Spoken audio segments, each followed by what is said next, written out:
Olá, eu sou a Renata Quadros e esse é o Recontando Casos, canal onde eu trago vocês aqui para a sala da minha casa e reconto um caso daquele jeitinho que a gente gosta, com bastante detalhes e vídeos longos. Hoje é domingo, hoje é dia de domingo não resolvido e normalmente eu gravo no meu outro lugar, lá no meu cantinho, mas como hoje eu já estava gravando aqui, eu resolvi continuar na sala.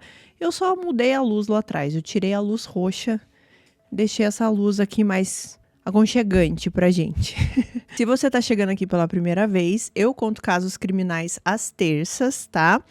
Mas às vezes acontece aqui de eu trazer um caso não resolvido no domingo. E é aqui que estamos hoje. O caso de hoje, gente, muito provavelmente vai deixar você com a cabeça fritando, porque foi assim que eu fiquei depois que eu comecei a pesquisar mais sobre ele. Porque ele é um daqueles casos, assim, obviamente, né, gente? Eu nem sei se eu preciso... Bom, vou explicar. Domingo é dia de caso não resolvido, tá? Ou mistérios, coisas que não tem, assim, uma solução certinha. A gente vai discutir teorias. Então, um caso misterioso, tá? E não solucionado. Nesse caso de hoje, ele é considerado solucionado. Mas ele tem muitos mistérios, porque a gente não entende como ele aconteceu. E é exatamente isso que eu ia falar.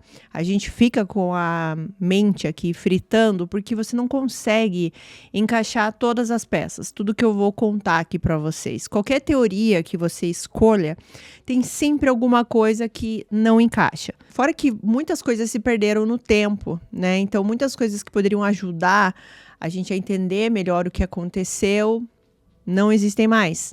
E aí que tudo fica mais confuso, mais misterioso. Esse caso, ele é bastante falado na comunidade do True Crime, mas, curiosamente, eu não conhecia. Eu fui conhecer recentemente aqui agora, questão de 2, 3 semanas atrás. E assim que eu comecei a pesquisar mais sobre esse caso, eu sabia que eu tinha que trazer aqui para vocês, porque eu quero muito saber a opinião de vocês aí do outro lado. Eu sei que muitas opiniões aqui vão ser diferentes, tem vários caminhos, então prestem atenção em tudo que eu vou trazer aqui sobre o caso e deixem um comentário e a opinião de vocês. Hoje eu vou recontar para vocês o caso de Joshua Maddox. Joshua Vernon Maddox nasceu em 9 de março de 1990 em Woodland Park, no Colorado.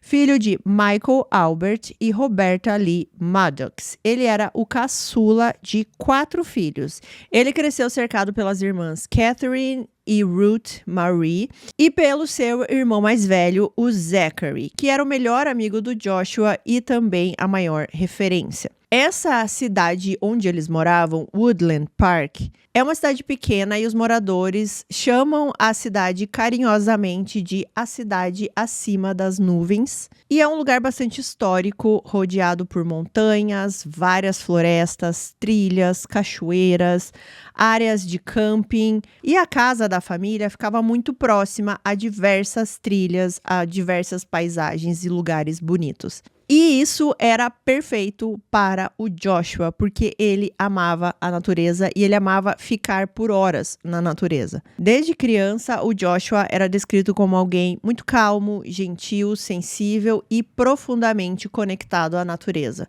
Então, ele sempre esteve envolvido em caminhadas, pesca, acampamento, horas explorando a floresta, como eu falei. E isso tudo fazia parte do cotidiano dele, assim, não era algo esporádico. Muitas vezes, inclusive, ele saía sozinho por várias trilhas e não era incomum que ele ficasse até a noite, por exemplo, no meio da mata, apenas pensando, escrevendo ou clareando a mente. Isso porque o Joshua também era um jovem bastante artístico, principalmente quando se tratava de música. Ele tinha muito talento para música, ele era autodidata e, na verdade, muito da paixão dele pela música veio do irmão mais velho dele, do Zachary. Ele aprendeu vários instrumentos, ele gostava de compor também, então ficava horas fazendo isso. Criava melodias, escrevia letras. Muitas das amizades do Joshua também foram através aqui da música, então ele tocava com alguns amigos. Além da música, como eu até já citei, ele gostava muito de escrever e ele gostava também de histórias em quadrinhos, mas ele gostava de criar as histórias em quadrinhos. Então ele era esse garoto muito criativo, muito talentoso, que o tempo inteiro estava fazendo alguma coisa nesse sentido, e a família falava que um dia o Joshua seria famoso, ou pela música, ou pelos quadrinhos, enfim, a criatividade dele seria o motivo pelo qual um dia ele faria coisas grandes. Na escola é dito que o Joshua tinha um jeito bastante original, ele não era aquele jovem que seguia padrões, que queria se encaixar nos grupinhos, e ele era meio que aquele menino assim, o palhaço da turma. Então, por exemplo, às vezes ele aparecia na aula, assim, em vez de uma mochila, como todo mundo usava, ele aparecia, assim, com aquelas maletas, assim, sabe? Aquelas maletas quadradas, assim, e ele aparecia assim na escola. Ou, às vezes, aparecia com um roupão de banho. E ele fazia isso só pra fazer graça mesmo, pra tirar uma risada ali das pessoas, porque ele é descrito como sendo esse jovem espirituoso, bastante espontâneo também, divertido e sempre muito gentil.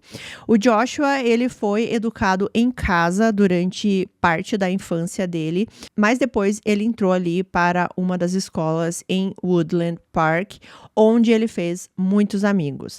E tudo ia bem aqui na vida da família e do Joshua, quando o Joshua fez 16 anos e algo muito terrível aconteceu.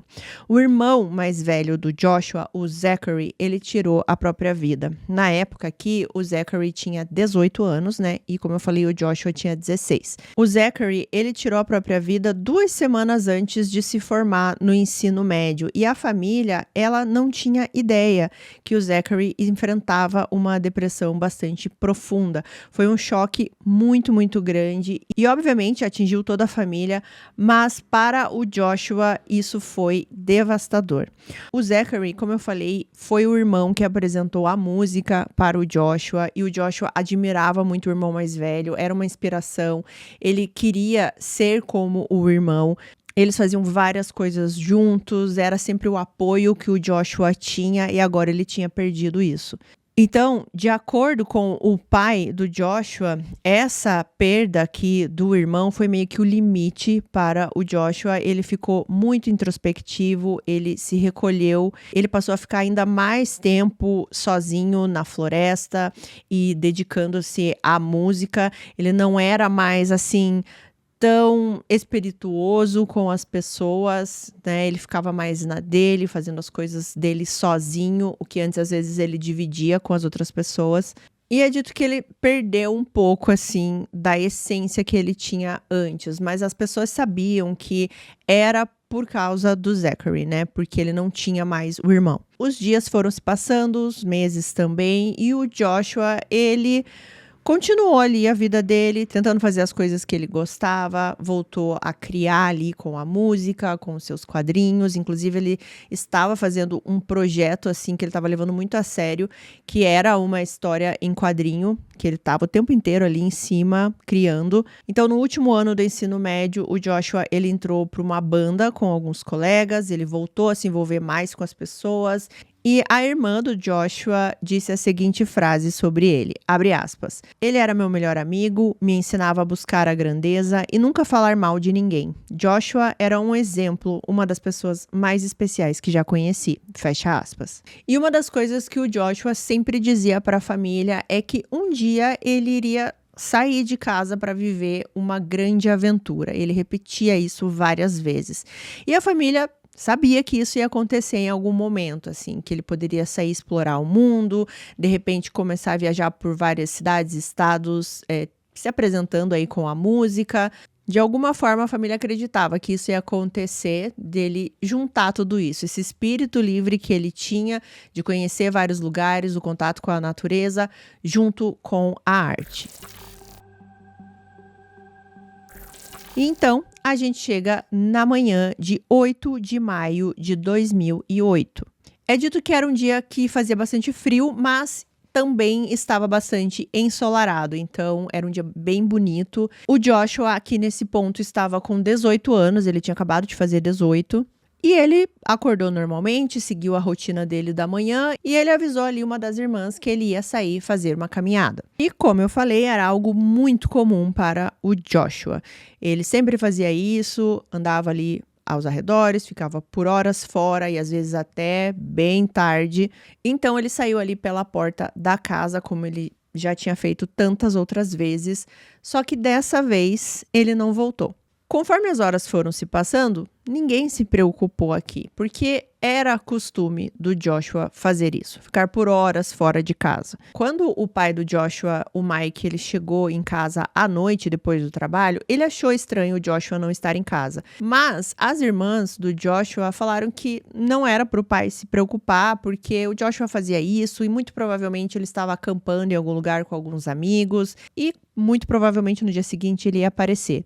Só que no dia seguinte pela manhã, o Joshua não tinha voltado. E o Mike, ele continuava preocupado. Ele até liga para alguns amigos do Joshua perguntando onde ele poderia estar. Ninguém sabia onde o Joshua estava. Mas eles tentaram manter a calma aqui nesse momento. Eles começaram a pensar realmente que o Joshua estava em algum lugar acampando, fazendo uma trilha com outros amigos. Ou tinha encontrado um lugar para criar, para desenvolver as músicas que ele queria, os quadrinhos, enfim, né? Eles começaram a pensar nessa linha, porque realmente era esse o estilo de vida aqui do Joshua, né? Para nós pode parecer estranho isso, né? De não ficar preocupado logo de cara, mas pelo que dá para perceber nas fontes, era algo que ele fazia sempre, assim, gente. Era meio que comum ele ficar algum tempo fora de casa. Eu não sei se ele ficava assim tanto tempo de ficar mais de um dia, mas a família fica nesse primeiro momento aqui esperando o Joshua voltar. Só que para o pai, para o Mike, algo já soava estranho, e isso porque, né, ele já tinha passado pela dor de perder o filho mais velho, o Zachary, e essa ideia de que o filho não estava em casa e ele não sabia onde estava o filho atormentava o Mike profundamente. Então, no dia 13 de maio de 2008, eles resolvem ir até a polícia para reportar o desaparecimento do Josh. Nesse ponto aqui, o Mike já pensava assim, bom, eu já dei tempo suficiente para o Joshua voltar para casa sozinho, se ele estivesse aí em uma aventura, como ele falou que ia fazer, que um dia ele queria sair, né, para uma aventura, fazer alguma coisa nesse sentido. E de início aqui, a polícia tratou o caso do Joshua como a gente já viu em vários outros, né? Ele tinha 18 anos aqui nesse ponto, então ele podia fazer o que ele quisesse da vida dele, né? E aí a polícia começou a dizer que ele poderia ter saído de casa para começar a vida em outro lugar, que ele poderia estar, digamos aqui, desaparecido por conta própria, sabe? Ele não queria voltar para casa e ele tinha esse direito. Só que pro pai era muito estranho e pras irmãs nesse ponto também começou a ficar bastante estranho, porque o Joshua não levou nada de casa, assim, nada que se ele fosse realmente começar a vida em outro lugar, se ele fosse sair de casa, ele levaria. Então ele não levou nenhum instrumento, nenhum dos cadernos que ele usava para escrever, para fazer as histórias em quadrinho, nenhuma mochila também ele levou, ele saiu sem nada. E isso era estranho, que o Joshua saísse de casa sem nada do que ele amava fazer, né, para ele viver essa aventura. Então, a polícia ficou primeiro com essa ideia aqui, né, de que ele podia ter saído de casa porque ele quis, mas mesmo assim, eles ajudaram aqui a família a distribuir alguns cartazes com a foto do Josh. Eles incluíram também nesses cartazes algumas características marcantes do Josh, né? Por exemplo, o Josh, ele tinha perdido a ponta do dedo indicador num acidente que ele teve de bicicleta na infância, então era uma característica importante para colocar no pôster, né? E eles colocaram também alguns alertas, pelo que eu entendi, até na TV local.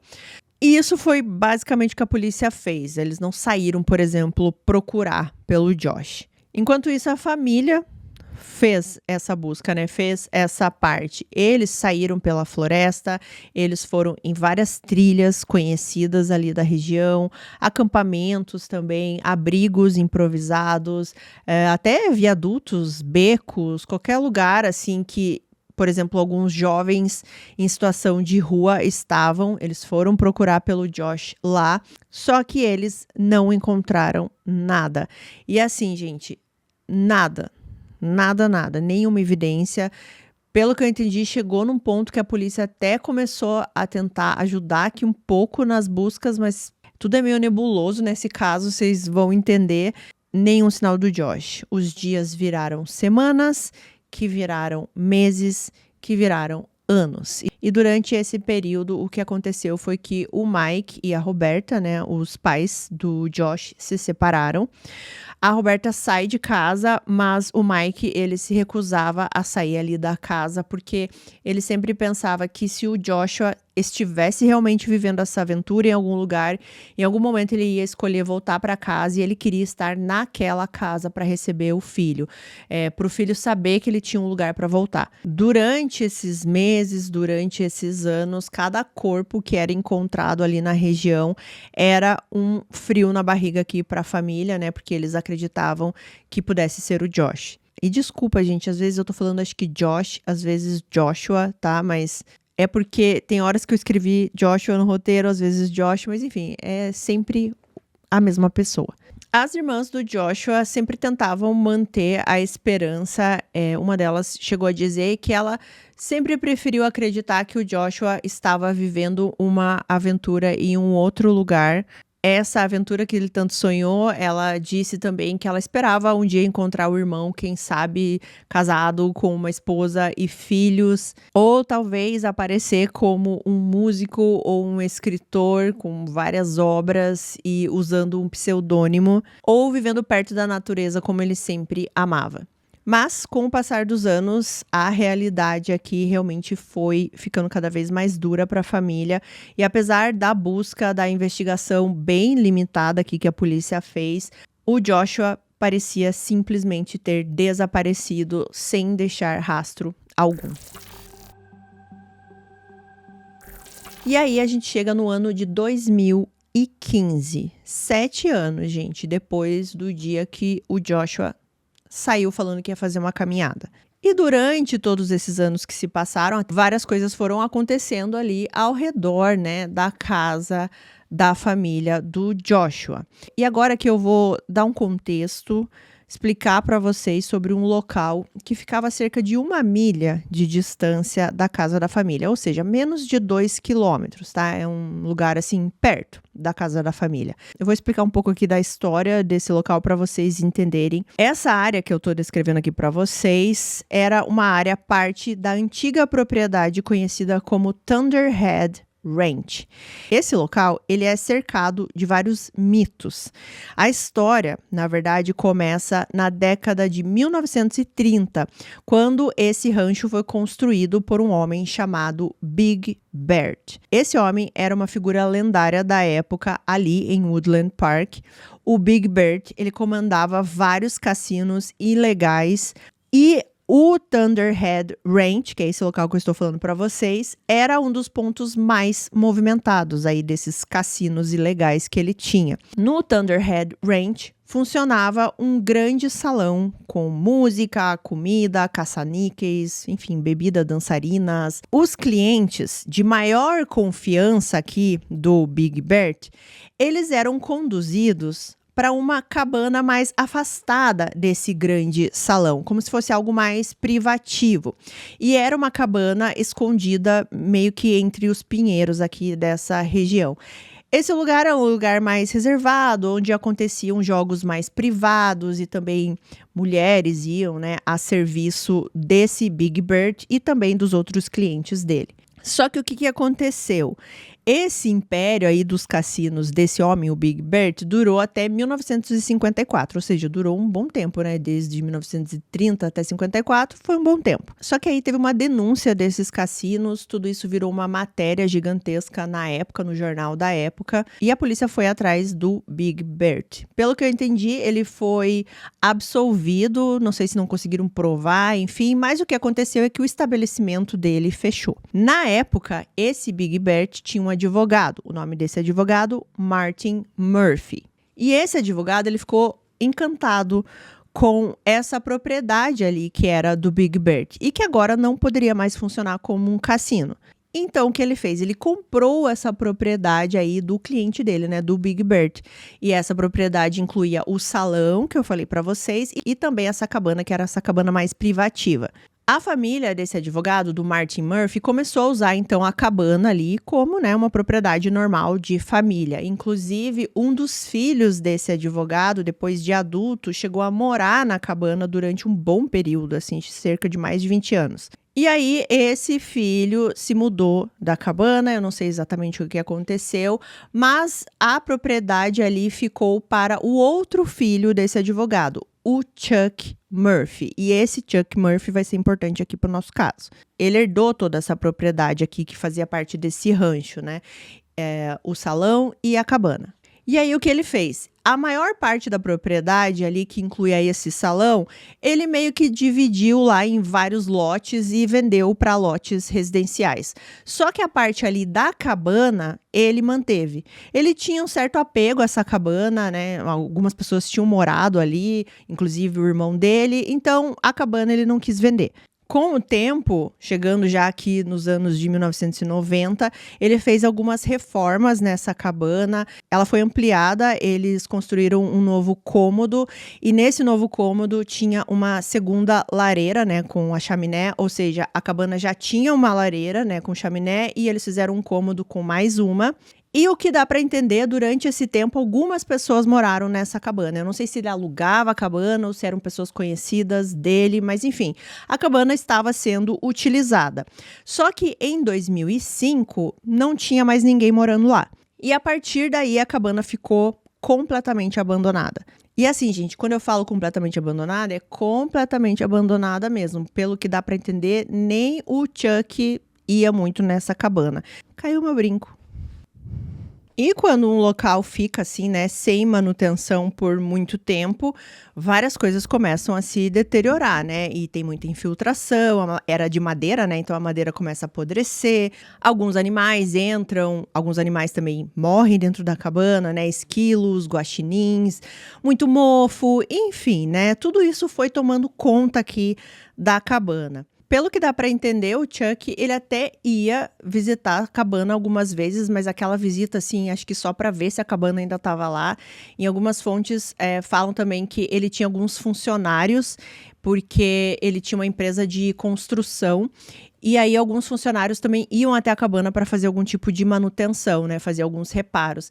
E teve uma vez, já que depois de 2008, lembrando que 2008 foi quando o Joshua desapareceu, ele percebeu que um balcão que ficava ali na parte da sala da cabana, ele tinha sido movido. Esse balcão ele ficava na parede e ele estava na frente, bem na frente da lareira, assim, como se esse balcão estivesse bloqueando ali a entrada da lareira. Na época, é dito que o Chuck pensou que pudesse ter sido algum dos funcionários fazendo algum tipo de manutenção ou colocou ali para proteger que nenhum animal entrasse pela chaminé, né, entrasse na casa. Enfim, ele não deu muita importância. Só que em 2015, que é o ano que chegamos agora, os vizinhos ali que moravam perto dessa cabana começaram a reclamar da cabana, justamente por isso, porque era um lugar totalmente abandonado, não passava assim uma sensação de segurança, porque qualquer pessoa poderia entrar nessa cabana aparentemente. E aí chegou no momento que o Chuck falou assim: bom, não compensa reformar essa cabana, o negócio é demolir mesmo. E foi isso que ele começou a fazer.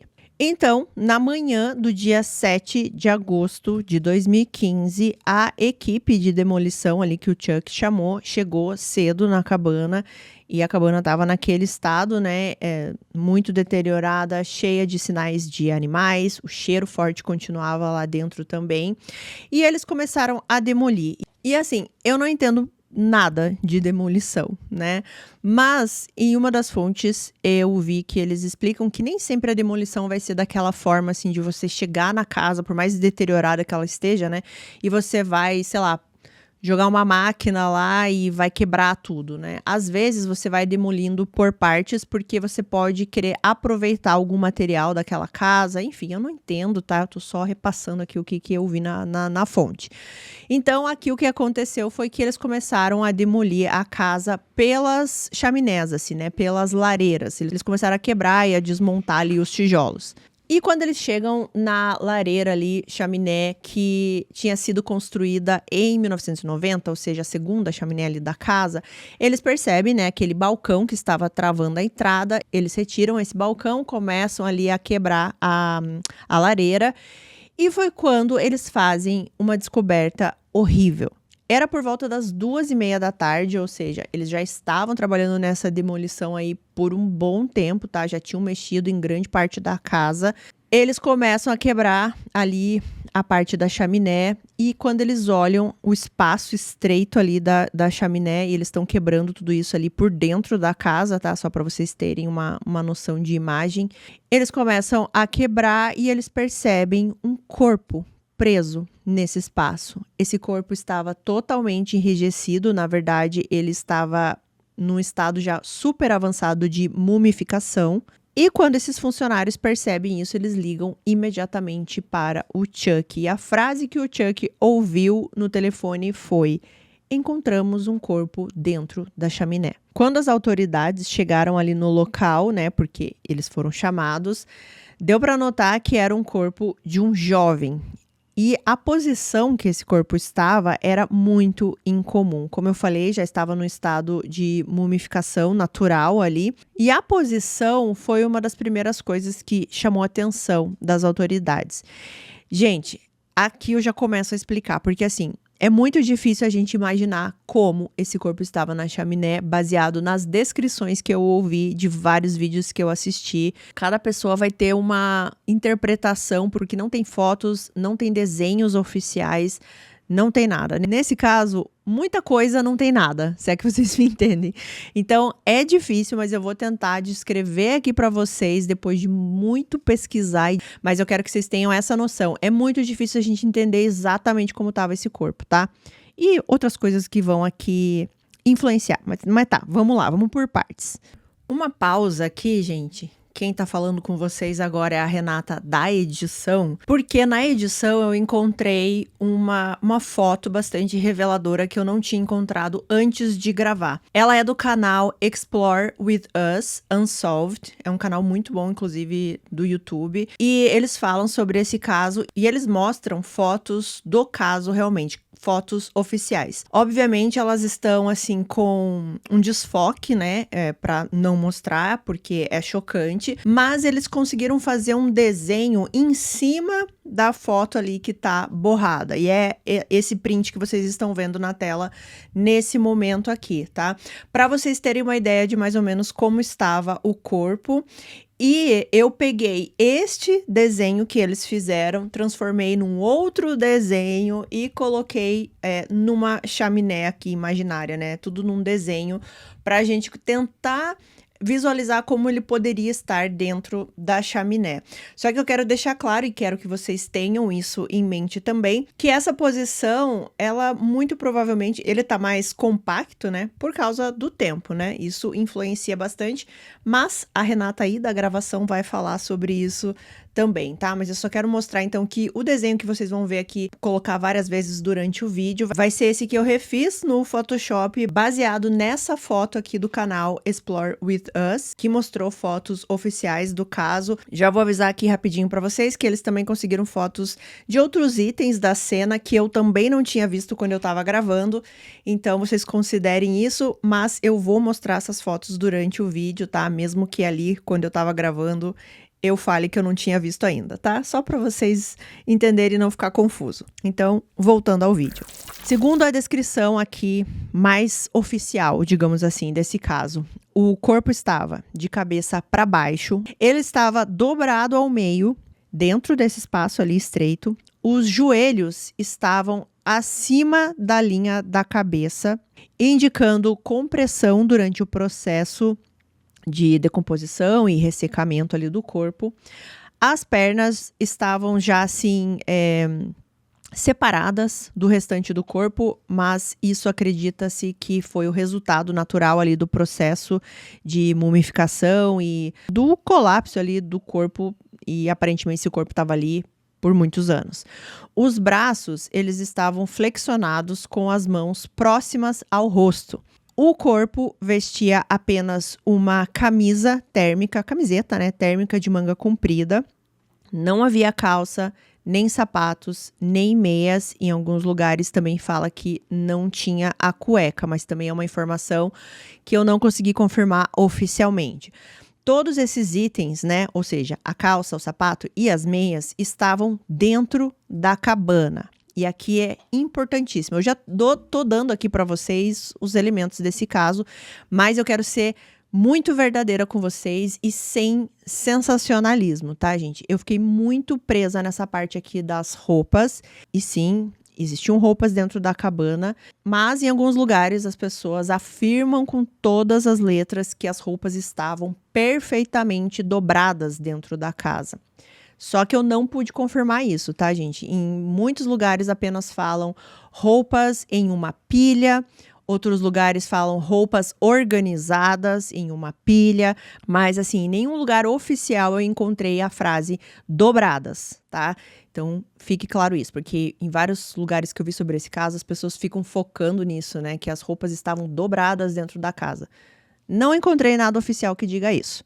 E um detalhe aqui, que quando a polícia, né, chegou ali na cabana, muito desse local ali do corpo já estava deteriorado. Por quê? Porque eles estavam trabalhando na demolição da casa desde manhã. Então, temos mais algumas coisas para considerarmos aqui. Ou seja, o corpo pode ter se movido, por exemplo, na hora que eles estavam fazendo essa demolição, na hora que eles começaram a quebrar a chaminé, ou até antes, quando eles estavam mexendo mesmo na casa ali, né? Alguma coisa pode ter mudado da posição original. Até nas fotos que tem dessa lareira, da chaminé, você vê, né, que a lateral tá meio quebrada, assim, e não tem como a gente saber se essa parte quebrada foi quebrada para retirar o corpo ou se faz parte da demolição, por exemplo, porque, de novo, nesse caso tem muita coisa que a gente não sabe. Outra coisa a ser considerada. Era claro que esse corpo estava ali há muitos anos. E durante esses muitos anos, a cabana esteve abandonada. Então, muitos animais podem ter passado por ali, inclusive pela chaminé. Pessoas podem ter entrado na casa, enfim, né? Várias coisas que a gente também vai discutir. E uma coisa que chamou a atenção aqui também foi que os funcionários que começaram a demolição ali, e o Chuck já tinha falado isso também, existia um balcão, né, na frente dessa lareira. Então, pareceu estranho, né? Uma pessoa está lá dentro da lareira e tem um balcão travando essa entrada. Porque a questão aqui era, esse balcão foi colocado ali depois que essa pessoa da chaminé morreu ou antes, e foi por isso que ela não conseguiu sair da chaminé. Bom, o corpo ele foi removido e é dito que foi removido com bastante dificuldade. E os restos mortais foram enviados ao escritório do legista ali do condado. E esse legista se chama Alborn. Bom, a identificação aconteceu por registros dentários.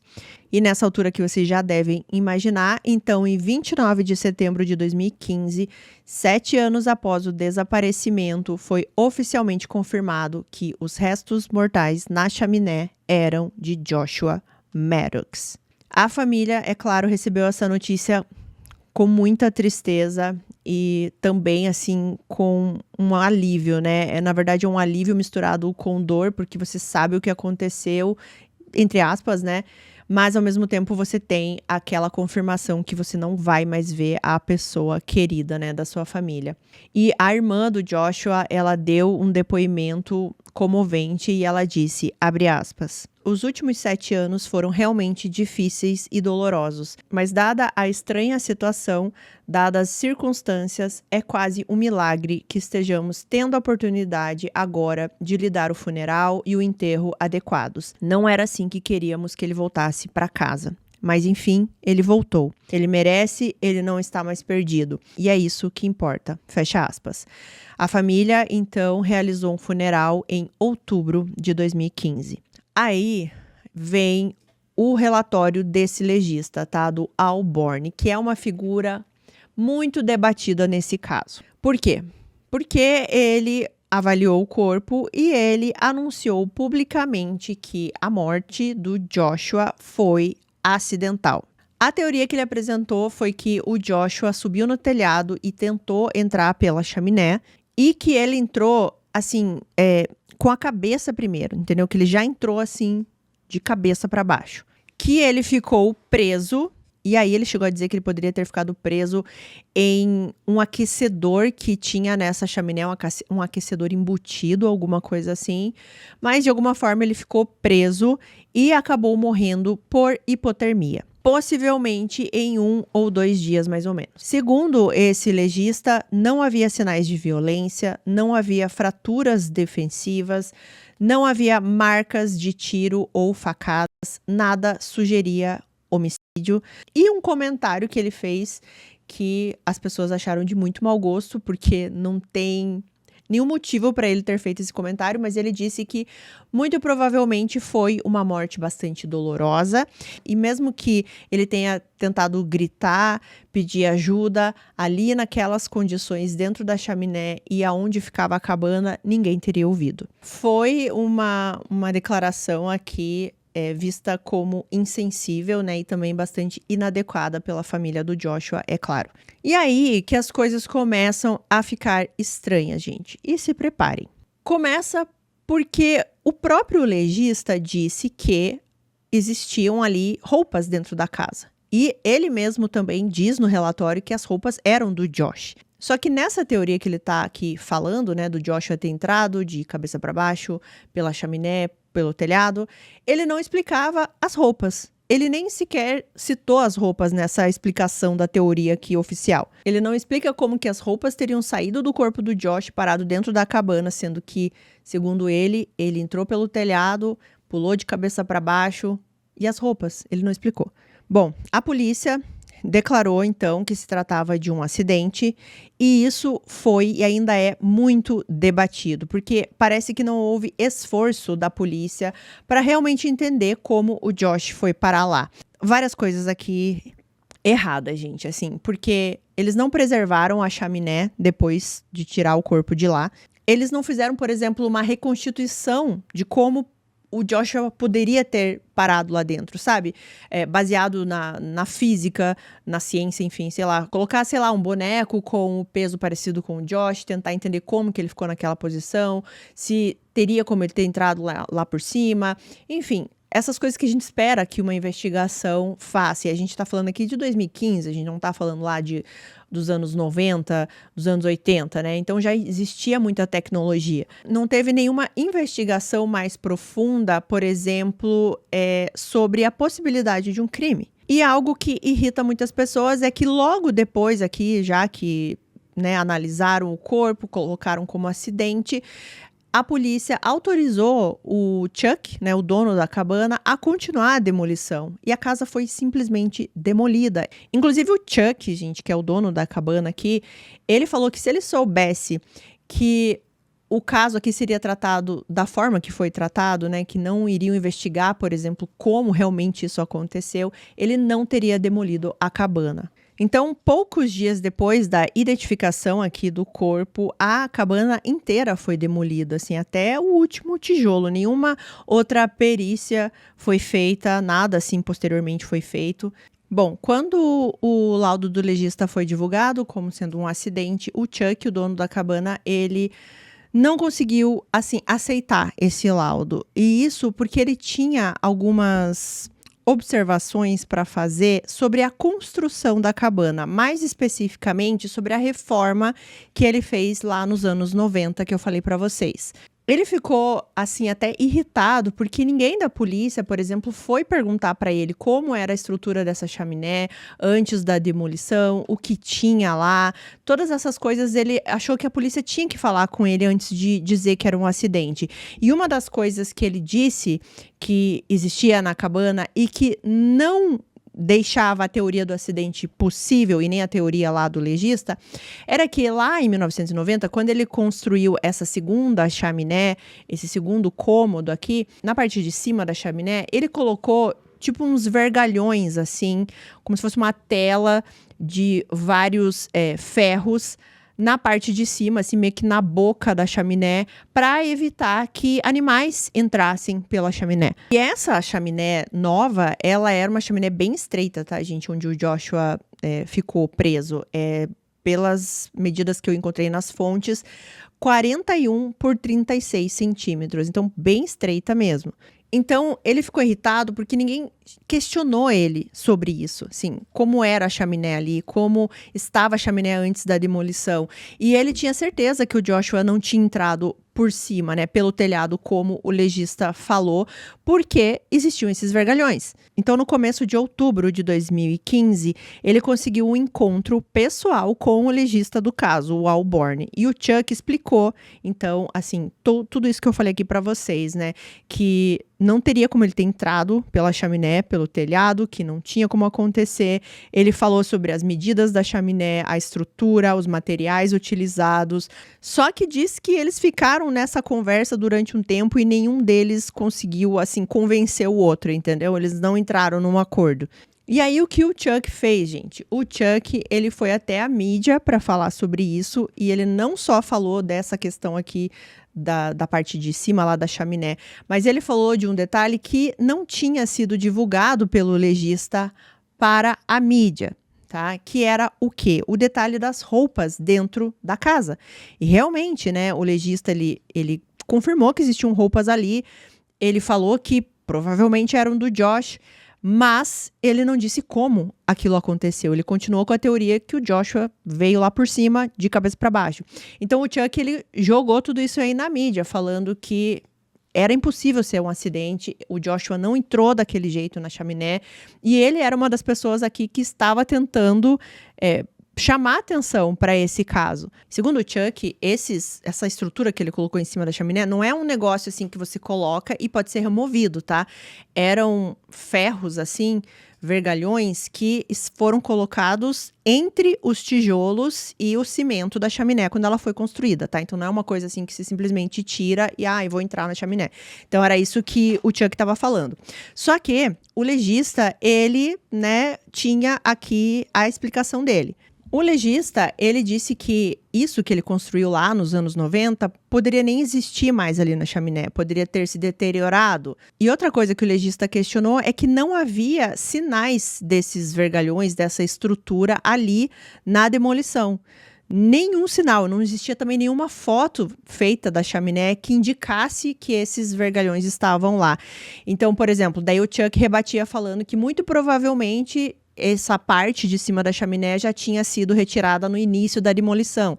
Só que ninguém conseguiu provar, entendeu? Que isso realmente existiu. Ninguém conseguiu nenhum vestígio dessa parte aí, dessa tela, né, que ele fez com o ferro em cima da chaminé. Então, como eu falei, nesse caso é tudo muito confuso justamente por isso, porque é muito do fala que tinha, mas não tem a prova que tinha. Então, nunca foi documentado, por exemplo, essa parte da chaminé que o Chuck jura que estava lá. Nunca foi preservado também o que já tinha sido tirado na demolição anteriormente, né, e poderia ter sido essa parte de cima da chaminé. Então não tem provas físicas de que essa tela, esses vergalhões na chaminé realmente existiram. Ou assim, eles podem ter existido, né? Porque o Chuck disse que ele colocou lá. Mas assim, que eles existiam na época que o Joshua entrou pela chaminé, segundo a teoria aqui do legista. Eles poderiam já ter se deteriorado. Mas o Chuck, ele focava muito na questão das roupas, né? Porque o legista não explicou as roupas.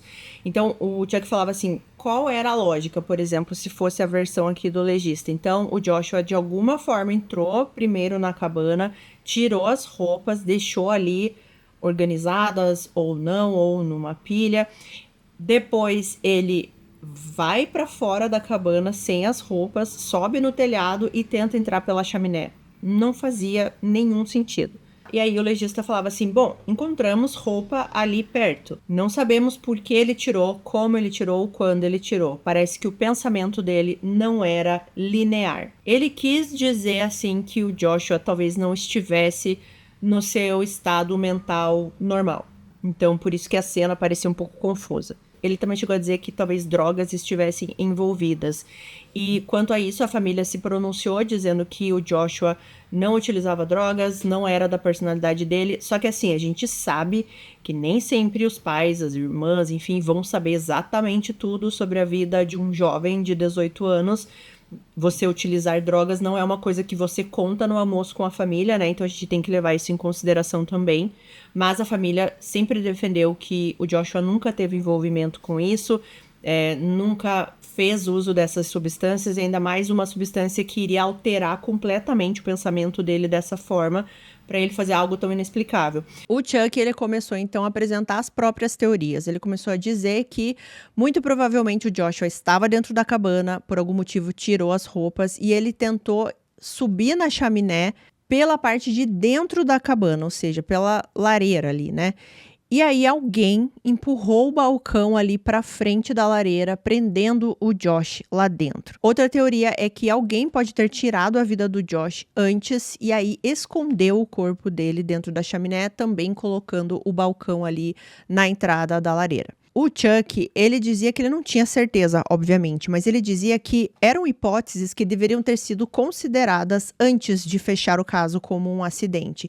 E para a comunidade local ali, o mais chocante não era a teoria do Chuck, era o fato de que nunca houve uma investigação completa para confirmar o que o Chuck estava falando, por exemplo, essas teorias, ou descartar as teorias. E depois de um tempo aqui que esse caso ficou, né, nessas teorias, muitas pessoas questionando, é dito que o legista, o Alborn, ele reabriu o caso para reavaliar novamente tudo que ele tinha ali, mas, assim, não adiantou muita coisa porque ele novamente concluiu que o caso foi uma morte acidental. Então, depois desses dois laudos aqui que o legista fez, né, os dois dando como morte acidental, o caso, ele é oficialmente resolvido, tá, gente? Porque ele nem é tratado como um caso criminal, ele é tratado como um acidente, que resultou na morte do Josh, tá? Então, isso que eu quero que fique bem claro aqui. Mas é óbvio que eu acho que a maioria das pessoas não aceita essa conclusão. E isso porque esse caso é cheio de coisas estranhas. E agora a gente vai entrar aqui e vai começar em todas as análises desse caso. E antes da gente começar para as teorias, eu vou fazer um resumão aqui, tá, gente, de tudo que a gente tem desse caso. Então, eu vou recapitular aqui com vocês tudo que a gente tem aqui de fato, de oficial. Eu vou separar também aqui tudo que foi dito, por exemplo, pelo Chuck, mas não pôde ser provado, para a gente conseguir analisar de cabeça bem fria e bem imparcial. Então, vamos lá. O Joshua, ele foi encontrado na chaminé mais nova da cabana, aquela que foi construída em 1990, tá? Essa chaminé era bastante estreita, como eu falei para vocês. O corpo estava numa posição extremamente incomum, de cabeça para baixo, dobrado no meio, com os joelhos acima da cabeça, braços recolhidos próximos ao rosto e sem as partes de baixo, né? Estava só com a manga longa lá, a térmica de manga longa. E algumas fontes falam que estava de cueca, outras que estava sem. Todos os outros itens da roupa que ele usava no dia que desapareceu, a calça, talvez a cueca, né, botas, meias, foram encontrados dentro da cabana, perto da abertura do interior ali da lareira, formando uma espécie de pilha. Como eu falei, não encontrei nenhum lugar oficialmente dizendo que estavam dobradas, organizadas, dobradas. Não, eles falam em uma pilha, organizadas em uma pilha, então eu penso mais em acreditar que estavam uma coisa em cima da outra, assim, ou pelo menos tudo muito próximo. E daí aqui já começa a ficar estranho, porque se ele entrou pela chaminé, pelo telhado, como diz a teoria do legista, por que as roupas estavam já dentro da casa? Se ele entrou na casa, por que ele tirou as roupas e fez isso sem roupas? Voltou para fora da casa e entrou pela chaminé. Não faz sentido. Outro detalhe aqui importante. Na frente da lareira havia um balcão grande que, segundo o Chuck, ele foi removido de uma parede e foi colocado na frente da lareira. Todo mundo leva muito a sério esse balcão nas teorias, só que, gente, não tem como saber se esse balcão estava ali antes do Josh entrar na chaminé ou depois. Porque, como eu falei, era uma cabana abandonada. Qualquer pessoa poderia ter entrado na cabana ali em algum momento e até anos depois do Joshua, e inclusive pode até ter sentido um cheiro ruim vindo da lareira, né, da chaminé, e colocou o balcão lá para abafar. E nisso o Joshua já estava lá dentro. Então ele pode ter a ver com o Joshua ou não. Às vezes alguém foi passar uma noite, por exemplo, na cabana e colocou o balcão ali para evitar que o frio entrasse pela chaminé. Também tem essa opção. Então, de novo, ele pode ter a ver com o que aconteceu com o Josh, ou pode ser uma coincidência, uma coisa que foi movida depois. A gente tem que lembrar, gente, que foram 7 anos, desde o dia que o Josh desapareceu até o momento que ele apareceu na chaminé. E aqui também eu já trago voltando para as roupas. Se a gente considerar que pessoas podem ter entrado nessa cabana durante todos esses anos, em algum momento alguém pode ter mexido nas roupas do Joshua. Ela poderia estar de um jeito e aí alguém juntou tudo numa pilha ali para ficar mais organizado ou para tirar do caminho. E tudo isso pode ter sido feito sem sequer imaginar que existe um corpo na chaminé. Sobre a entrada do Joshua na chaminé, né, que o legista fala que foi lá por cima, o Chuck fala que era impossível, que ele entrou por baixo. Bom, já expliquei aqui, toda essa parte ali do vergalhão, daquela tela que ele disse que fez de proteção para animais não entrarem na chaminé, nada disso pode ser comprovado. É só o Chuck dizendo, afirmando que sim, que tinha, mas não tem nenhuma prova. Não tem como saber se realmente isso existia ou, assim, se pelo menos existia naquele momento, né? Porque, segundo o Chuck, foi algo que ele colocou nos anos 90. O Joshua desapareceu em 2008, né? Então, será que durante esse tempo pode ter tido algum tipo de deterioração? Alguém pode ter tirado, alguém pode ter feito uma reforma, enfim. O Chuck diz que existia, nunca pôde ser provado. Pode ter enferrujado e caído antes? Pode. Pode ter sido retirado por alguém antes? Pode. Pode ter sido levada pelos trabalhadores ali como sucata? Pode. E justamente por isso que fica muito estranho esse caso, né? Porque cada detalhe fica nesse limbo, assim, que a gente não sabe exatamente, né, com certeza se existiu ou não. Bom, o legista também falou sobre a hipótese de hipotermia, né? Que ele acredita que foi dessa forma que o Joshua morreu. Inclusive, tem até uma explicação em uma das fontes que ele não morreu de sede e nem de fome. Eles conseguiram comprovar isso de alguma maneira. Então, por isso que eles consideraram a hipotermia. E aí, a gente tem que considerar duas coisas aqui em relação à hipotermia. A primeira delas é o despimento paradoxal, e eu vou ter que ler aqui para vocês. Esse fenômeno é quando a pessoa, durante a hipotermia, sente uma onda súbita de calor intenso e ela tira a roupa acreditando estar fervendo por dentro. É uma sensação de queimação. Mesmo enquanto o corpo está, na verdade, congelando, né? A sensação contrária. E outra questão é o instinto de abrigo terminal. É o impulso de procurar espaços pequenos, apertados, ou de se enfiar ou se enterrar em algum lugar como um buraco, um canto, abertura, tentando se proteger nos estágios finais da hipotermia. Então, esses dois fenômenos aqui, eles acontecem quando alguém está com hipotermia, principalmente nos estágios mais avançados. Só que aqui também tem algumas questões, como tudo, né? Vamos lá, se o Joshua estivesse sofrendo de hipotermia, por exemplo, ele estava muitas horas na floresta em algum momento aqui e resolveu entrar na cabana para se proteger. Só que ele já estava tanto nesse estágio já muito avançado que ele tira as roupas, ele começa a ter essa sensação, ele sai da cabana e de repente ele pensa, vou entrar na chaminé para me proteger, porque ele estava sofrendo de um desses dois fenômenos aqui meio que ao mesmo tempo, né? Só que aí tem uma coisa que as pessoas questionam. O Joshua, ele era um menino muito acostumado a sair em trilhas, na floresta, ficar várias horas fora. Se ele percebesse que estava muito frio, que ele poderia passar mal, que ele poderia sofrer ali de hipotermia, era só ele voltar para a casa dele, porque lembrando aqui, ele estava a menos de 2 quilômetros da casa dele. Então, é um pouco estranho a gente pensar isso. Eu sei que, às vezes a gente pensa assim, é menos de 2 quilômetros, mas eu pensando aqui da minha casa, até onde eu sei que dá 2 quilômetros, é longe. É longe, gente. É longe. Assim, ainda mais uma floresta, né? Então, assim, talvez seja uma teoria que dá para pensar, assim, ele achou que era muito longe e ficou na cabana achando que ia se proteger, mas aí tava muito frio demais e ele realmente começou a ter esses fenômenos aqui da hipotermia. Pode ter acontecido, pode. Mas também tem esse pensamento, será que antes dele chegar nesse estágio, assim, né, de sentir tanto frio, ele já não estaria voltando para casa? Também dá para pensar. Então, gente, eu meio que reuni aqui tudo sobre esse caso, tá? As coisas mais importantes. E é aqui que a gente fica, né? No que é possível, no que é plausível ou o que simplesmente não faz sentido nenhum. Então, agora vamos entrar aqui nas teorias, tá? E eu sei que vocês devem estar aí com a cabeça, né, em colapso nesse momento, tentando encaixar tudo, e é normal, porque eu também fiquei assim. E eu vou resumir aqui as principais, inclusive até chegarmos na teoria do crime. né? Que eu ainda não mencionei, mas eu sei que já está passando aí na cabeça de muita gente. Então, a primeira teoria é um acidente. Essa teoria, ela abrange muitas possibilidades, né? Ele pode ter entrado na cabana para se proteger do frio ou para ficar um tempo sozinho, como ele gostava de fazer, para de repente pensar ali um pouco, né? Ficar refletindo sobre a vida. Em algum momento ele resolveu entrar pela chaminé, tanto ou por debaixo ou pela parte de cima, e aí as pessoas também têm várias teorias sobre isso. Por exemplo, o Joshua, ele era muito ligado aos animais, então, de repente, se ele visse que tinha algum animal na chaminé, ele foi tentar salvar esse animal.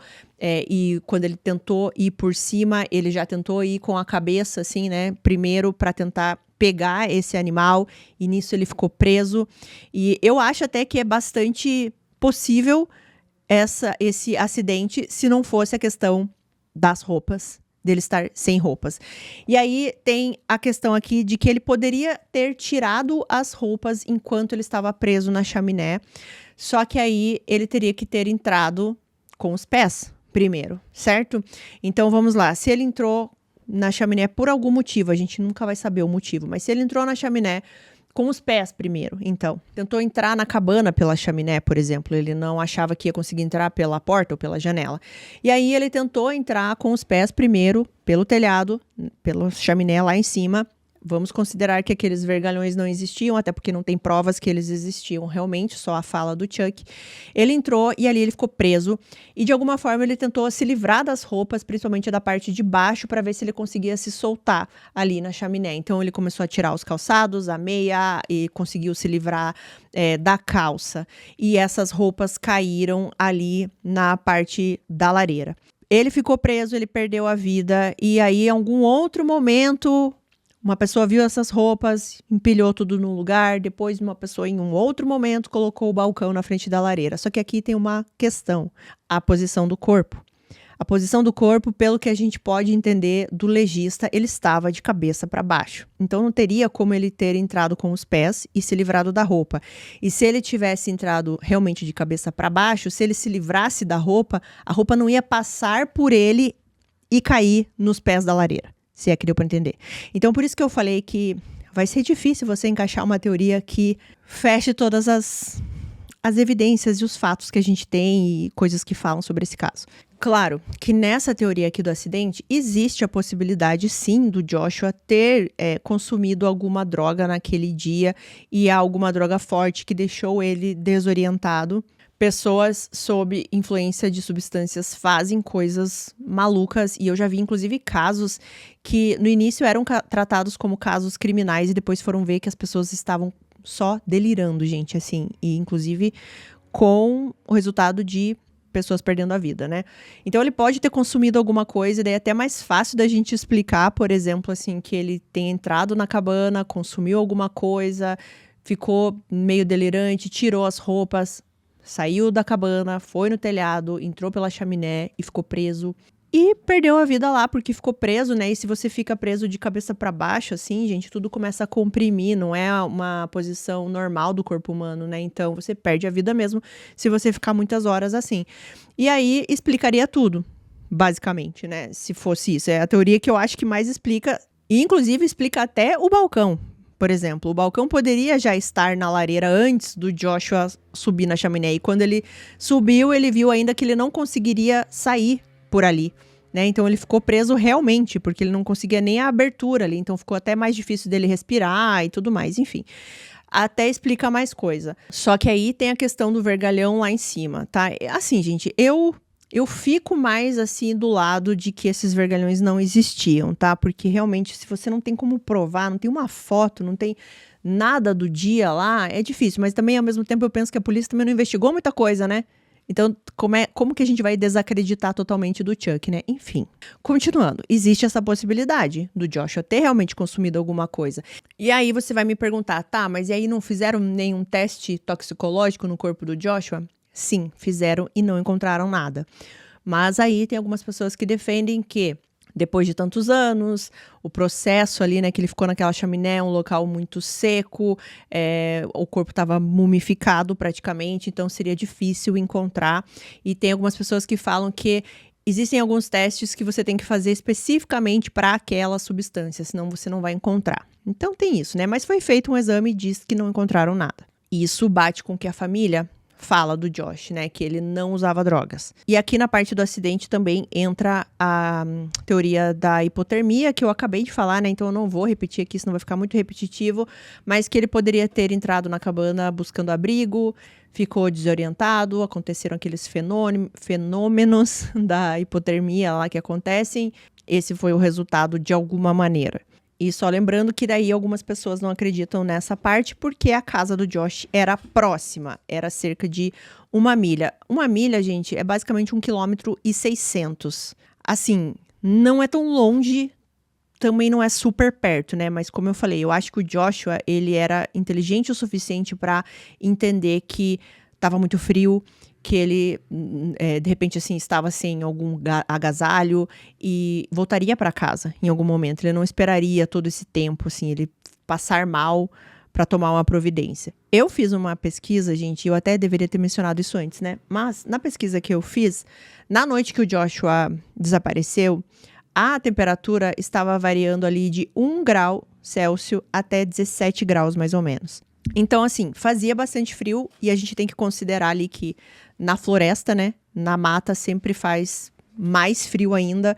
Então, pode ser, é uma teoria, assim, plausível, a hipotermia. Então, gente, até aqui o momento, né, todas as teorias, todos os nossos pensamentos é sempre analisando caso o Joshua estivesse sozinho na cabana, né, como ele teria agido, o que ele teria feito, pensado, a gente fica pensando. E é mais difícil a gente encaixar tudo isso pensando só no Joshua naquela cabana. Então é por isso que muitas pessoas começam a analisar as teorias de que talvez o Joshua não estivesse sozinho. E é aqui que a gente começa a se aproximar das teorias de um crime, né, da participação de outra pessoa. Vou tentar resumir aqui para vocês o que eu encontrei, assim, as teorias mais faladas com uma segunda pessoa envolvida. Bom, algumas pessoas acreditam que ele poderia estar com alguém lá, algum amigo, e rolou uma espécie de um desafio, assim, eu te desafio a você sair lá fora sem roupa, e aí trancou o Joshua de alguma forma para fora, ele tentou entrar pela chaminé. Ou o desafio era, eu te desafio a você tirar as roupas e entrar pela chaminé. E aí quando o Joshua fez isso, a pessoa que estava com ele colocou o balcão na frente da lareira e deixou o Joshua lá preso, ficou com medo de dar alguma complicação e simplesmente fez isso. Nessas teorias de uma outra pessoa envolvida é quando as pessoas mais repetem a questão do balcão ali, né? Que esse balcão foi colocado para prender o Josh. Mas, de novo, gente, assim, eu sinceramente acho que esse balcão pode ter sido movido depois que o Joshua já estava lá, né? Eu não sei, eu tenho esse feeling, assim, que o balcão não é tão importante assim. Óbvio, ele pode... Quando a gente vai pensar numa segunda pessoa aqui, sim, ele pode ter um envolvimento ali, né? A pessoa prendeu o Joshua na chaminé. Mas a gente tem que sempre lembrar que esse balcão, ele pode ter sido movido em qualquer momento desses 7 anos depois que o Joshua desapareceu. Ou até antes, e o Joshua foi na chaminé por algum motivo e o balcão sempre esteve lá.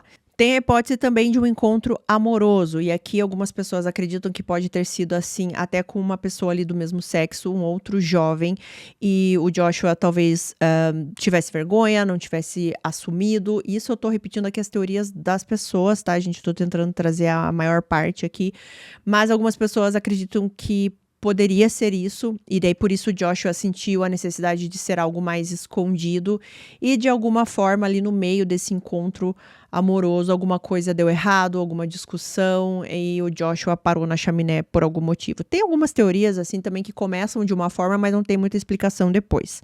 Algumas pessoas acreditam, por exemplo, que a pessoa pode ter enfiado o Joshua na chaminé. Eu acho isso muito difícil. É muito difícil você enfiar alguém num lugar tão estreito quanto uma chaminé e a pessoa lutando, por exemplo. Mas aí algumas pessoas falam, vai que o Joshua desmaiou, vai que a pessoa deu muita bebida ou deu alguma droga e aí tentou colocar o Joshua na chaminé. Mas mesmo assim, gente, a pessoa tem que pegar o Joshua e ir pra fora da cabana, subir no telhado e colocar ele na chaminé, porque lembrando que ele estava de cabeça para baixo. Ou, se a pessoa tenta fazer isso pela lareira, né? Ela tem que virar o Joshua de ponta cabeça e enfiar lá dentro da lareira e colocar o balcão.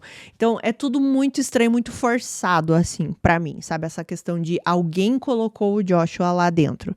E aí, algumas pessoas também pensam assim, bom, se tirou a vida do Josh, então por que não pegou o corpo e enterrou na floresta, por exemplo? Por que ter esse trabalho de colocar de ponta cabeça na chaminé e para fazer isso teria que jogar por cima? Então é muito trabalho pro descarte de um corpo. Pessoal, Renata da edição aqui novamente. Eu acabei de pensar numa teoria que eu não tinha pensado antes. Na verdade, assim, não é bem uma teoria porque eu não consegui explicar exatamente. Mas eu pensei na cena do Joshua tentando entrar na chaminé de cabeça primeiro, né? E alguém segurando os pés do Joshua na parte de fora da chaminé. Então, de repente, ou eles, sei lá, tentaram salvar algum animal, ou estavam realmente tentando entrar na cabana pela chaminé e fizeram dessa forma. E aí o Joshua acabou caindo. Nisso, essa pessoa que estava fora tentou puxar o Josh, não conseguiu. Nisso, ele acaba tirando o tênis, a meia, a calça do Josh e o Josh fica preso. Essa pessoa pode ter tentado entrar na cabana aí pela janela, pela porta, que pelo que eu vi, elas eram trancadas com tábuas, mas pelo que dá para entender, pessoas conseguiam entrar, né? Então a pessoa tentou entrar na cabana, viu também que tinha o balcão lá, ou pode ter colocado o balcão lá porque se apavorou que não ia conseguir salvar o Josh, e as roupas do Josh foram parar dentro da cabana dessa forma, porque essa pessoa estava segurando essas peças, quando viu que não ia conseguir salvar o Josh, de repente pode ter se apavorado, pode ser uma pessoa nova, uma pessoa que não queria se meter em problemas, ou pode ser também uma pessoa que já tinha um pensamento, né, ruim, e aí deixou as roupas ali e simplesmente saiu e o Joshua ficou preso na chaminé até perder a vida. Não sei, eu pensei nisso agora, assim, que talvez explique algumas coisas, por mais que ainda seja estranho e por mais que, se a gente levar em consideração que o Chuck falou que não dava para entrar, né, por cima, essa teoria também não cabe, mas como eu já falei inúmeras vezes, nunca foi provado que não dava para entrar lá por cima, né? Então, eu achei interessante, essa ideia me veio aqui agora enquanto eu editava e eu resolvi colocar no vídeo. Então, voltando às teorias. E aí, quando a gente chega num caso que a gente não consegue explicar nada, nenhuma peça que se encaixa, as pessoas começam a procurar outras coisas. E é aí que existe uma teoria de um suspeito envolvido aqui na morte do Joshua.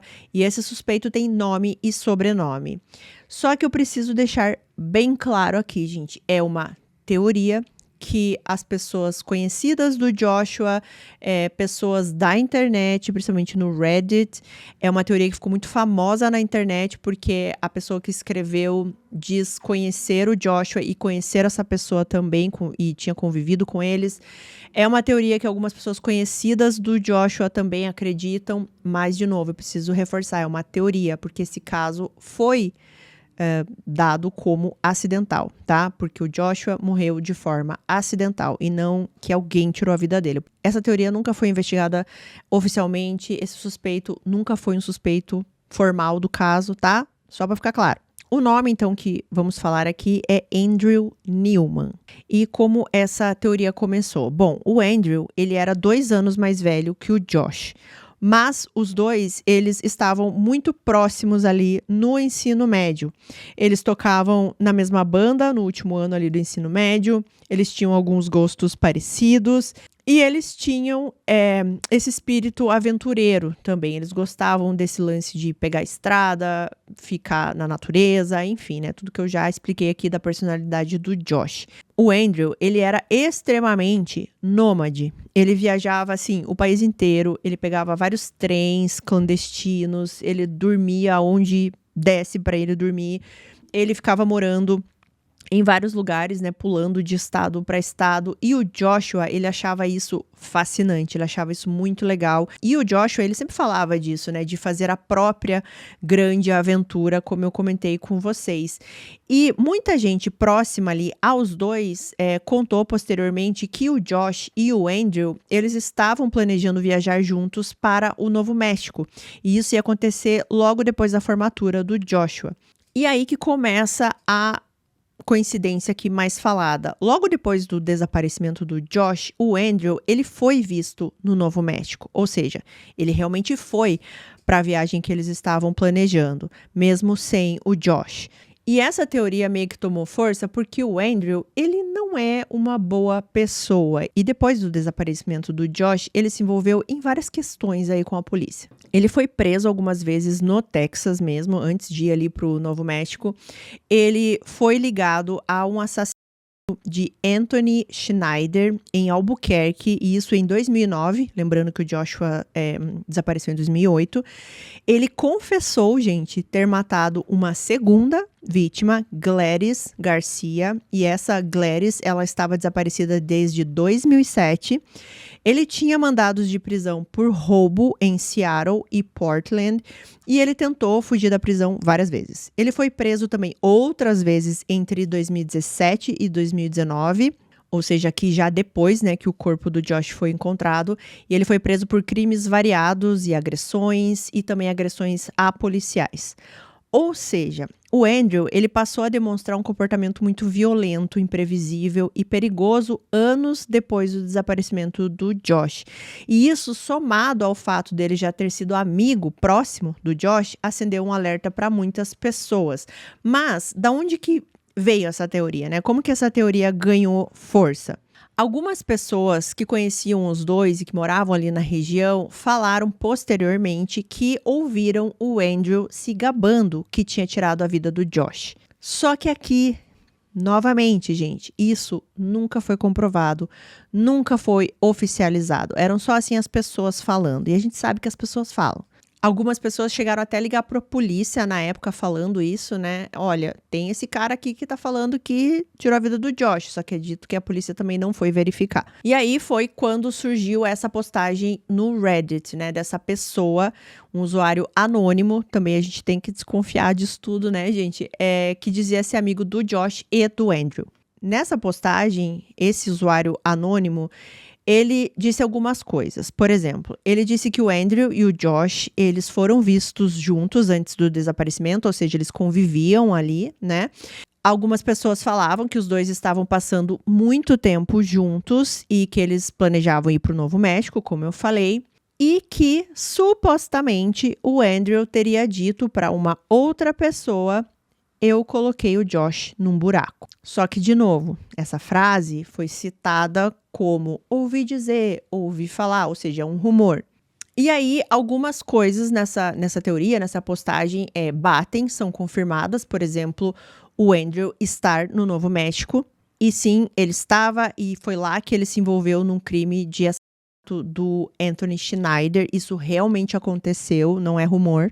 E é dito que esse crime aconteceu assim do além, tá, gente? Ele estava com esse Anthony Schneider e mais uma pessoa dentro de um apartamento bebendo, e de repente ele surtou, pegou uma faca e tirou a vida do Anthony. Ele foi preso logo depois, semanas depois, e ele não negou o que ele fez. E aí, quando ele estava preso por este crime, ele confessou um segundo crime, que foi o da Gladys, que eu já mencionei aqui, que segundo ele teria acontecido em 2007.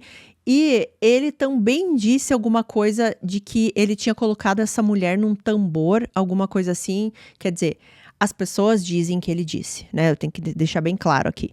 Então, assim, a gente sabe que o Andrew realmente tirou a vida de uma pessoa, que foi do Anthony. A outra, ele disse, ele confessou, mas não pôde ser provado. Só que o que aconteceu? Ele ficou preso esperando o julgamento, só que a principal testemunha desse caso aqui do Anthony, ele faleceu nesse período. Então, pelo que eu entendi, a polícia resolveu retirar as acusações e o Andrew saiu livre, mesmo confessando e mesmo todo mundo sabendo que ele tirou a vida desse Anthony. Na verdade, assim, o processo foi arquivado, né? Então, ele não foi para julgamento e ele não continuou preso, o que eu achei, assim, uma coisa meio absurda. Ou seja, né, gente? Então, vamos lá. O Andrew, ele tem esse histórico pesado, ele foi ligado oficialmente a pelo menos uma morte, ele confessou outra, mas ele nunca passou por um julgamento completo, né, por esses crimes. Esse histórico, assim, faz as pessoas pensarem. Ele poderia ter tirado a vida do Josh. Se ele é capaz de ter, né, feito o que ele fez aqui depois de 2008, ele poderia ter feito isso com o Josh.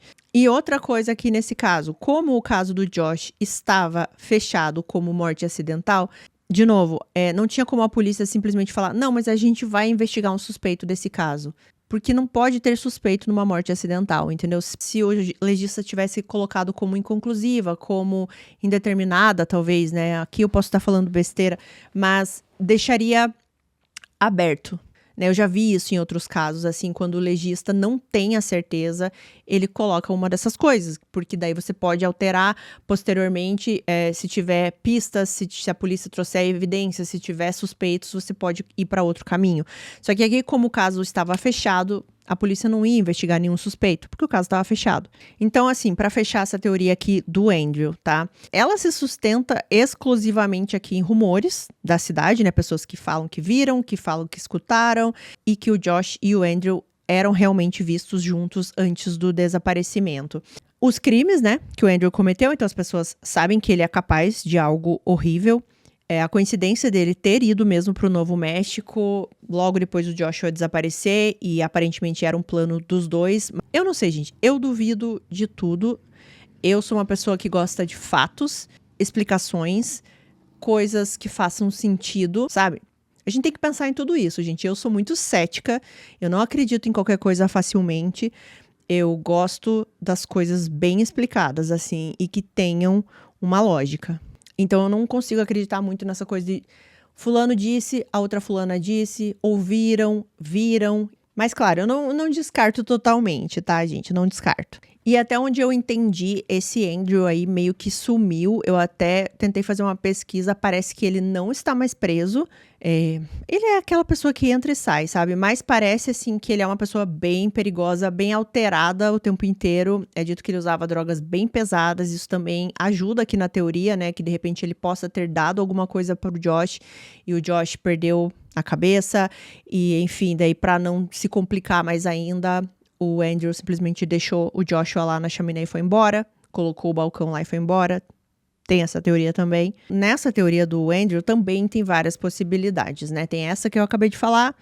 Os dois estavam consumindo alguma coisa e aconteceu isso. O Andrew abandonou o Joshua lá dentro da chaminé. E como as pessoas já têm o Andrew como essa pessoa meio descontrolada, inclusive porque ele tirou a vida de uma pessoa assim do nada, num surto, isso pode ter acontecido com o Josh. Eles estavam ali de boa na cabana fazendo alguma coisa e aí ele surtou com o Josh, fez alguma coisa com ele e enfiou o Josh na chaminé. Só que aí entra tudo aquilo que eu já falei pra vocês, que é difícil colocar um corpo na chaminé. Ou ele pode ter ameaçado o Joshua a fazer isso, a entrar na chaminé. Mas aí também é difícil você pensar numa pessoa ameaçando a outra, subindo um telhado, sabe? É muito difícil a gente imaginar essas situações e, de novo, por dentro é mais difícil ainda de pensar por causa da posição do corpo. Só que talvez seja a teoria que as pessoas conseguem encaixar mais as peças, por exemplo, as roupas, o balcão, na lareira, e enfim, a única coisa que sempre fica no ar é aquela questão dos vergalhões em cima lá, né, que se realmente existiam, como ele entrou, né, como ele entrou lá por cima. Mas, de novo, não se sabe se existiam. Bom, gente, eu acho que eu consegui explicar tudo o que aconteceu nesse caso, tudo que a gente tem. Infelizmente, são poucas coisas, eu sei, mas é um caso muito misterioso, porque a gente fica tentando encontrar uma resposta para o que aconteceu e, de novo, não consegue encaixar todas as peças. Só que a gente tem que lembrar que muitas peças podem ter se perdido durante o tempo, como eu falei lá no início do vídeo. Então, muita coisa se perdeu, muita coisa que responderia não existe mais. Então, é por isso que é difícil. Muitas coisas me incomodam, né, nesse caso. Primeiro porque, o que eu já falei aqui pra vocês, que quando você começa a pesquisar realmente, assim, e não ficar só nos vídeos mais superficiais, você percebe que muita coisa é repetida como uma verdade absoluta, mas quando você vai atrás das fontes oficiais, de documentos, assim, um pouco mais fiéis, não existe comprovação, né? E é algo que alguém disse sem apresentar provas, ou algo que virou meio que esse telefone sem fio durante todos esses anos. De novo, não tem como saber das grades no topo da chaminé. Isso vem apenas da palavra do dono da cabana. As roupas, perfeitamente dobradas. Não existe isso. Em nenhum lugar eu encontrei o legista falando isso, perfeitamente dobradas, mas é uma coisa repetida em vários vídeos. A descrição é apenas de que existiam roupas do Josh organizadas ou em uma pilha. E isso não é a mesma coisa que perfeitamente dobradas. O balcão, não tem como a gente saber se foi antes, se foi depois. As roupas podem ter sido mexidas também durante esse tempo. Alguém chegou ali, jogou tudo numa mesma pilha. O relatório do legista também não explica muita coisa. Mesmo as coisas oficiais não explicam muita coisa, porque até a descrição, como eu falei pra vocês, do corpo do Josh, é difícil da gente entender, né? Dependendo da forma que você começa a imaginar essa descrição, você vai imaginar de um jeito. Quando eu li a primeira vez, eu achei que era de um jeito. Depois eu comecei a ler de novo, comecei a pesquisar. E aí foi no momento que eu comecei, assim, a tentar realmente desenhar como ele estava, sabe? Assim, e isso também pode não estar certo. Aí, às vezes, ele deu essa descrição e nem era exatamente como ele estava, ou ele não soube descrever exatamente, e a gente fica se baseando de uma forma, quando na verdade nem era dessa forma, sabe? Então, é muito confuso. Tem outra frase que o legista falou, que eu não falei no meio do vídeo para não confundir vocês, mas o legista, ele era péssimo com as palavras, aparentemente, né? Além dele falar que o Joshua sofreu muito e que ninguém ia escutar ele também falou assim, que o Joshua entrou pelo telhado, na chaminé, estilo Papai Noel. Ele usou essa expressão, estilo Papai Noel. E daí isso confunde mais ainda, porque quando você vai imaginar estilo Papai Noel, o que você pensa? Com os pés primeiro, né? Só que isso não tem a ver com o que ele descreveu do corpo, que o Joshua estava de ponta cabeça. Então, na verdade, ele quis dizer Papai Noel, style, que ele falou, né? Estilo Papai Noel, só para descrever que ele entrou por cima na chaminé e não necessariamente na mesma posição que um Papai Noel. Entende que tudo é confuso? Até o legista, em vez de ser uma coisa clara, ele consegue complicar. Ou seja, muita coisa ficou no ar, muita coisa se perdeu no tempo e pior, né? A cabana foi demolida completamente. E isso também me irrita, porque, gente, não podiam fazer uma reconstituição, não poderiam pegar um boneco, vamos tentar imaginar como ele entrou, ou reconstruir a chaminé de novo, em um laboratório, e tentar entender como ele entrou lá, sabe? Eu acho que isso que ficou faltando nesse caso, isso eu acho que realmente deveriam ter feito. Não deveriam ter simplesmente fechado como acidental, porque era tudo muito estranho, gente, pelo menos para tentar explicar um pouco mais a situação. Já pela questão das roupas, eu acho que já não deveriam ter fechado como acidental, né? Já deveriam ter falado assim, não, mas peraí, isso que você tá falando não combina com as roupas, e aí? Como é que vai ser? Vamos investigar um pouco mais? Você pode colocar aí como indeterminada? Coloca como você não sabe ainda e a gente investiga um pouco mais? Isso deveria ter sido feito. Tem algumas coisas que agora eu lembrei de falar pra vocês. Desculpa, gente, se eu tô meio bagunçada nesse final de vídeo aqui. Mas, por exemplo, algumas pessoas também duvidam um pouco do Chuck, né? Porque o Chuck é o dono da cabana.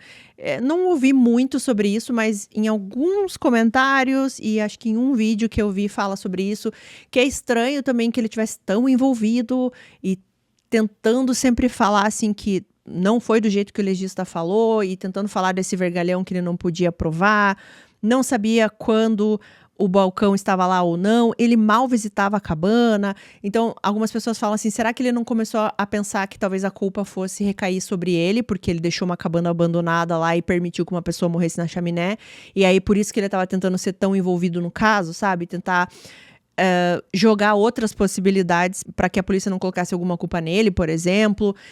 Tem esse pensamento também. Eu não sei o que pensar do Chuck, assim, ao mesmo tempo que eu penso que ele poderia simplesmente ficar quieto e não falar nada, ele estava envolvido, e isso às vezes gera mais suspeita, né? Quando a pessoa fica muito envolvida, às vezes a polícia pode desconfiar mais do que se ele ficasse quieto.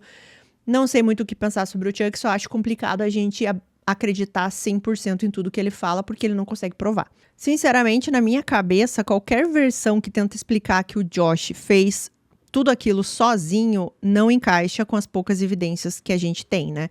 Mas eu também reconheço que essas evidências são tão incompletas que não contam toda a história, né? Então, ele pode, sim, ter feito tudo isso sozinho, só que a gente não tem como provar porque não temos todas as evidências.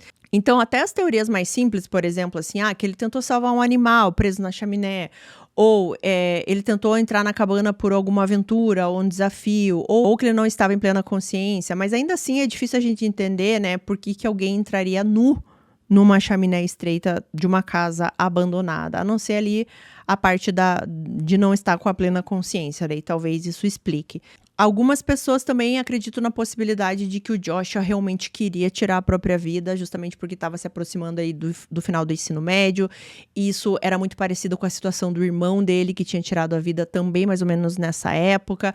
Mas aí ele poderia ter feito de outras formas, e não entrando numa chaminé, né? Não sei. E no fim dos casos, gente, esse é um daqueles casos com muito mais perguntas do que respostas. Eu tentei trazer aqui para vocês os fatos, como eu falei no início, sem muito sensacionalismo. Eu busquei tudo que eu consegui, assim, para separar o que é oficial, o que é especulação, o que virou mito na internet, né? O que é só o que as pessoas falam sem provar. E acho que eu consegui condensar tudo nesse vídeo aqui. Agora eu quero saber a opinião de vocês. Escrevam aqui embaixo qual a teoria que vocês acham mais plausível. Porque assim, gente, sinceramente, eu não sei se eu tenho uma conclusão. Às vezes eu penso na teoria mais simples. Realmente o Josh tentou entrar na cabana pela chaminé de alguma forma, tirou as roupas, ficou preso, as roupas ficaram lá embaixo, depois alguém mexeu nas roupas, colocou o balcão. E às vezes eu vou para a teoria de uma segunda pessoa envolvida, mas também tem vários pontos que não fecham. E no final das contas, gente, quando a gente vê um caso desse, a gente tem que sempre pensar na família do Josh, porque foi uma dor muito grande, né? Você perder 2 filhos tão jovens assim e ainda viver por anos sem saber o que realmente aconteceu, né, com o Joshua aqui no caso. É muito duro perceber que para muita gente, o Joshua acabou ficando marcado apenas como, entre aspas, o menino da chaminé, quando na verdade ele era muito mais do que isso. Ele era criativo, sensível, artístico, sonhador, ele amava a natureza, amava se aventurar pelas montanhas, ele tinha vários planos, tinha talento, tinha o mundo inteiro ali pela frente, né? E é assim que a família conhecia o Josh, e é assim que ele merece ser lembrado. Então, o que eu desejo aqui no final desse vídeo, de verdade, é muita força, muita paz para a família do Joshua, para as irmãs dele, os pais, que eles possam carregar as lembranças do Josh, do que ele viveu e não como ele foi encontrado ou como foram os possíveis últimos momentos aqui dele. Que a memória do Joshua continue através do amor deles e não desse mistério que ficou. E é isso para o caso de hoje, desse domingo. Eu tô muito curiosa para saber qual a opinião de vocês. Eu espero que não tenha ficado muito confuso, porque realmente não tem muita coisa nesse caso, a não ser muito mistério. Então escrevam aqui para mim a opinião de vocês. Vamos agradecer os nossos membros queridos, esses nomes que estão subindo aqui na tela. Muito obrigada por esse apoio. Muito obrigada, Aninha Ito, a Gabriela Rocha, a Beatriz Sader, a Claudimiri Rossi, a Cláudia de Luca e a Kátia Diniz, membros patrocinadores aqui do canal. Muito obrigada, meninas. Um bom restinho de domingo aqui pra vocês, uma semana maravilhosa. E eu espero que vocês tenham gostado aqui desse videozinho extra aqui num domingo. A gente se vê no próximo vídeo, na próxima terça. Um beijão, se cuidem.